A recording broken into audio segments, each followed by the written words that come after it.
AFC Championship on Sunday in Denver, where the Patriots all-time in the postseason are 0-4, including 0-3 during the Brady-Belichick years. Second-seeded Patriots, top-seeded Broncos. New England is favored by 5.5 points, which is ridiculous on the surface, but Bo Nix is out with a broken ankle. Jarrett Stidham, a former draft pick of the Patriots in 2019, and once upon a time, a guy that was, hey, maybe he'll be the next guy after Tom Brady. Didn't work out. 4 career starts. And now it's time, Jarrett Stidham, to see what you can do. And we did talk last week. I thought Patriots fans were being ridiculously optimistic about being able to beat the Texans. I thought the Texans would win. The Patriots, fueled by 4 first-half interceptions from C.J. Stroud, they made the most of it. They made the big plays. The game was still in doubt in the second half, and the Patriots pulled off the victory, so kudos to them. Look, we do our picks tomorrow, and I feel like the Broncos could be okay. They still have a great defense. The bar is low. They have nothing to lose. Sean Payton will do everything he can to poke and prod his players. They don't respect us. They don't respect Jarrett Stidham. They don't respect what we've accomplished. I think they'll be in the right mindset where they could pull off the upset at home. I mean, Stidham, Bo Nix, John Elway, Peyton Manning, Brock Osweiler, Trevor Siemian, I don't care. It's still Denver. It's not easy to win in Denver. Under normal circumstances, you get those folks as loud as they were last week for a berth in the Super Bowl, good luck with that. Well, listen, if you want to talk about the confidence level of Patriots fans, and you've been here in Boston many times, you know how it goes. And just for those who haven't, let me just set the scene for you. In Gillette Stadium, you got all the Super Bowl banners just hanging atop the stadium.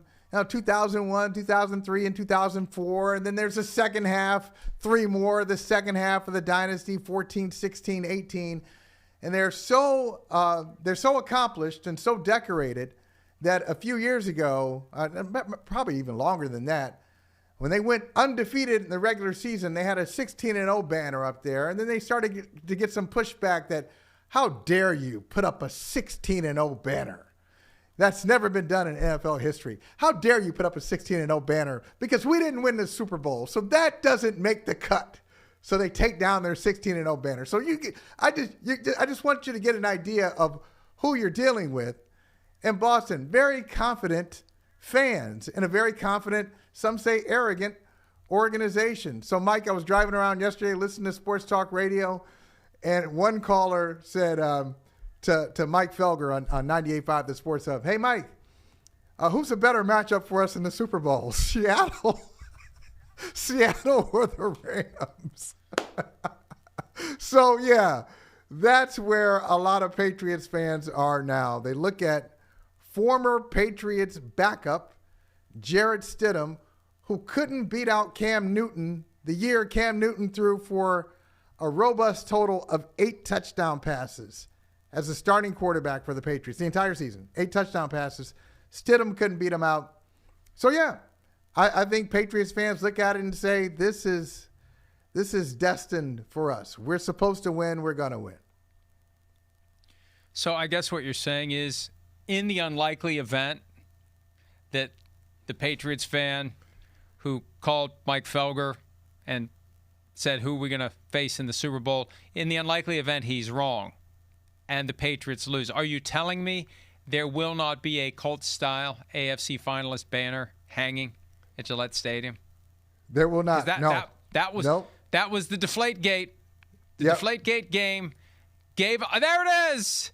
There it is. You can't do it. 2014 you just can't do it. AFC finalist. Yes.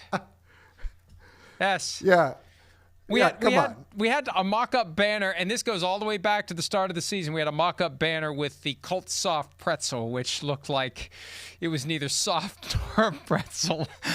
No, it was pretty gross. No banner. Mike Vrabel, what did he say? He said something about Jarrett Stidham. Here it is. I think he sees things really well. I think he's athletic enough to extend. I think the decision-making, he's really decisive in the games that we went back and watched. And look, Sean Payton loves the guy. He's been there 3 years. 3 years in the system. So even though he hasn't thrown a pass for either of the last two. Not a single regular season pass thrown in the 2024 or 2025 season. He throws at practice. He played in the preseason. He knows the offense. He knows the players. Let's go. And I'm teetering on whether or not I don't think I'll be able to pick the Broncos, but I'll probably pick the Broncos to cover the 5.5-point spread. I don't think it's going to be a blowout. I don't think it's going to be a 10-point game. I think the Patriots are going to have their hands full, and I think there's a chance they'll lose. Mike, you tell me. Do you think that Sean Payton right now, if his career ends now and they don't make it to the Super Bowl, do you think that Sean Payton is a Hall of Famer? Is he a Hall of Fame coach? Well, when you consider the logjam of guys who already should be in, how do you break that? How do you get past Mike Holmgren? How do you get past Mike Shanahan? You may be waiting a long time. And then you're going to have the crowd that, the bounty scandal, even though that was, I believe, ridiculously overblown. Many teams had that. It was a cultural reality in the NFL. And the commissioner, instead of, like Pete Rozelle did with the steroid problem in the 80s, hey, everybody, we're stopping this stuff now. We're not going to hammer anyone for it. Going forward, if you violate it, you're going to be made an example of. They found the Saints. They made an example out of the Saints, even though every place Greg Williams had been, they had bounty, and there was bounties all. So anyway, that'll get used against him. So I think right now, no. I think his candidacy is dramatically enhanced if he becomes the first coach to win a Super Bowl with two separate franchises. No one has ever done that. That's exactly where I was going to go, is that he's not a Hall of Famer now. He's got one Super Bowl appearance, and he's 1-0 in that Super Bowl.